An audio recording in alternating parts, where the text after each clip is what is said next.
Hey everybody, what is going on? I hope you guys are all doing well, and welcome to another tutorial video. In this video, I'm going to be explaining to you guys how you can use Trello for task management, so let's get right into it.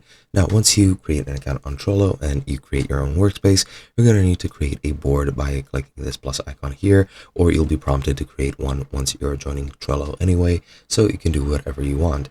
But I'm going to create it like this. Press this plus here, choose your background if you so choose. You can choose sort of a gradient, a single color, or an image they provide. I'll choose this space image, and you can create a board title. I'll create it tasks, name it like so. You can make the visibility only to the workspace. You can make it private to only certain people. You can make it public so that anyone else can see it. Then you can press create, or you can start with a template if you already have one, but I don't, so I'll just press create. Now, as you can see, my board has been created, and what we're going to do now is we're going to create lists. Now, lists are basically just groups of several different cards, which are individual tasks. Now, you can name a list whatever you want.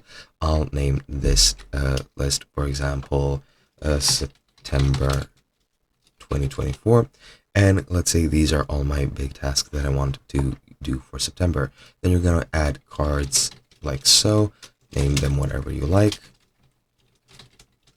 and now you have your cards, which are your tasks pretty much. Now, if you want to edit them, you can click on them.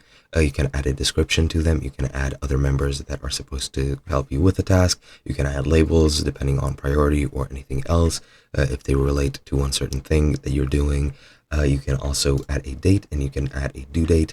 For example, let's say September 19th at 2:30 p.m. and set a reminder for 2 hours before. Save that, and now I'll get a reminder for that task like so. You can also go ahead and enable your calendar view if you are a premium user or if you have a free trial.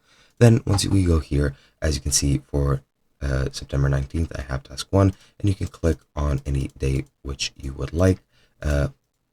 I don't know why I can't change days, but it is what it is. You can click add, and you can add a card or a list. Let me add a list, name it test 2, and now that list has been created, but I can't see it here. Here you can only see cards, so if I add a card, set the due date for September 11th and for September 2024 as the list, I can then name the card 3, for example, add the card, and as you can see, it appears here. And that's pretty much it. Hope you guys enjoyed, and I'll be seeing you guys in another video.